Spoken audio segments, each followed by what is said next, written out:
Hello, good day to each and everyone. Happy Monday and quick disclaimer lang. I'm not a medical doctor or a gynecologist. Ako ay katulad din po ng mga karamihan, ang babae and coach. And this video is para awareness, para mas maintindihan natin ang menopause at ang metamorphosis na pinagdaraanan sa katawan ng mga kababaihan. And for medical concerns, please consult your healthcare providers. Ayan. So, eto nga, kasi yung na-release ko na videos ng mga nakaraang araw ay regarding sa menopause. So, today pag-uusapan natin ng isang powerful transformation. Ayan, very powerful transformation. Yung isang journey na hindi naman siya weakness, hindi din ending, at hindi pagkawala. Okay? So, kundi metamorphosis. Ang pagbabago ng katawan, isip, and identity ng babae during the menopause. Ayan. So, kanina ko pa minimension yung metamorphosis. Ano ba yung metamorphosis, no? Para sa kalaman ng nakakarami, metamorphosis means a profound transformation, a deep change in form, structure, function, or identity. It's not a small adjustment. It's a complete shift of state to another.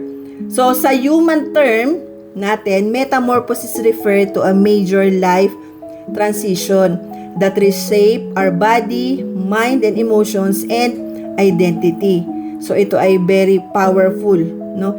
Ang powerful example dyan is yung butterfly, kung paano siya nagsisimula. Okay, so, yun nga, continuation natin, yung ating unang-una, ano ba yung mga sudden changes na nararamdaman natin, no?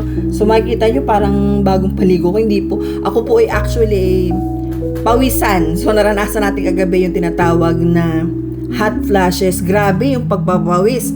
Okay, so with that regard, okay, so medyo segue lang na konti. Pag-usapan natin yung hormonal metamorphosis. Ayan. So, ano ba yung hormonal metamorphosis na sinasabi? So, as I mentioned a while ago, yung metamorphosis, no? Ihalin tulad na lang natin siya sa isang butterfly, kung paano siya nagsisimula. Okay, so ano yung hormonal metamorphosis na sinasabi? When estrogen and progesterone start to decline. Ito po ay na-share ko na nung nakaraang linggo. So, nagsisimula ang metamorphosis kung ang hormones are the command center ng ating katawan. Kaya kapag nag-shift sila, everything follows.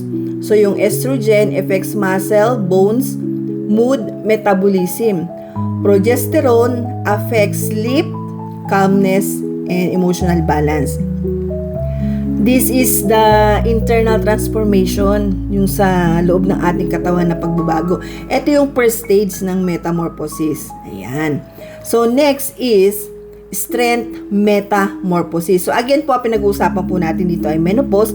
Hinahalin tulad na natin siya sa isang butterfly o metamorphosis na aking discuss na a while ago.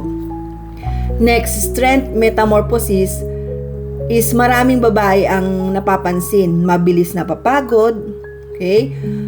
Mas mabagal ang recovery kung tayo ay nagkakaroon ng sakit-sakit. Mas sumasakit ang joints. Ayan, yung mga kasukasuan, masakit na. So, sabi nga nila, 40 na, 50 na, 30 na. So, ayan yung mga ganyan, mga salita. Pero tandaan, hindi ka humihina. Okay? So, physical lang yun. Physical body. But your inner self doesn't mean na you are being weakness. So, your body is adjusting to new hormone levels. So, muscle must decrease.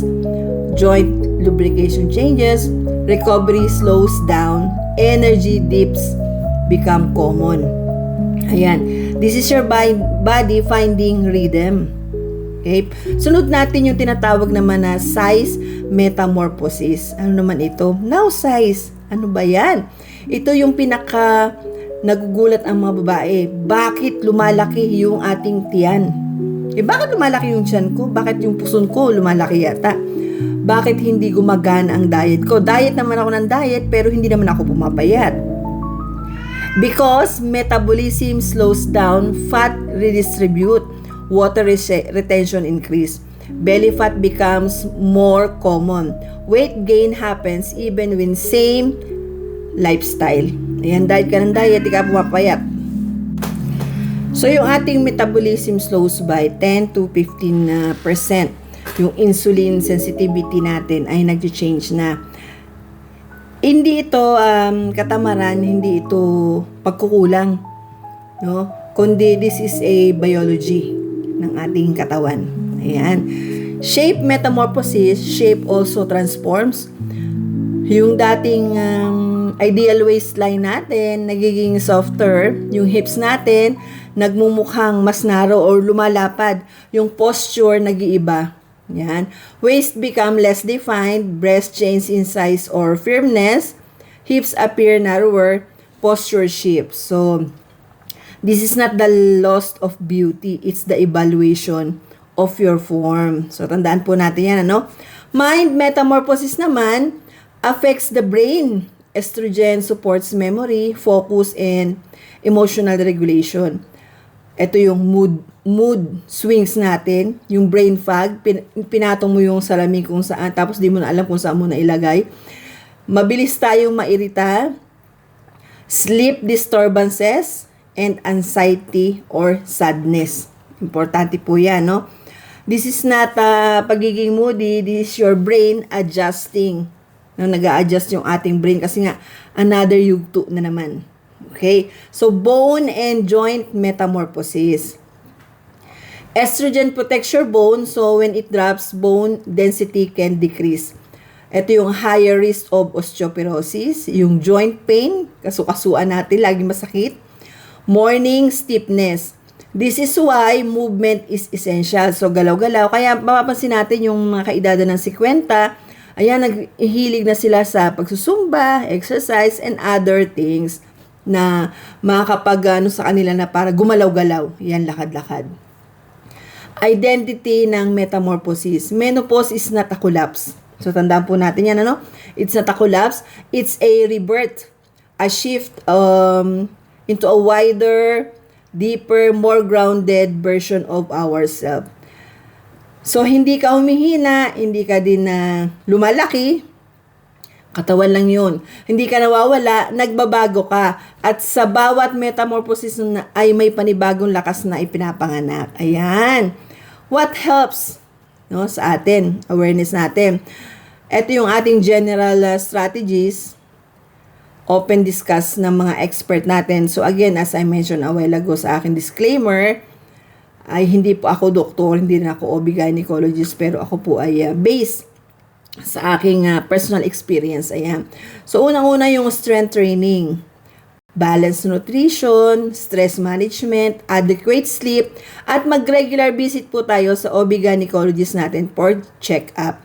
Supportive conversation and community awareness. Very important po yan. Okay? So, to every woman going through this metamorphosis, no, in our life, tandaan po natin na we are not alone, you are not alone. Your body is not betraying you. It's guiding you into a new season.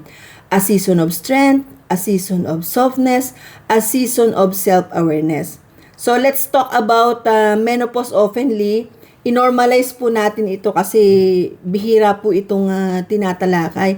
And syempre, let's celebrate transformation sa ating life. No? Yan, napaka-importante po na ating pag-usapan, pagkwentuhan, yung menopause, kung kayo ay naranasan nyo na, or makakaranas, or papunta pa lang doon. At least we can prepare ourselves. Good day po sa inyong lahat.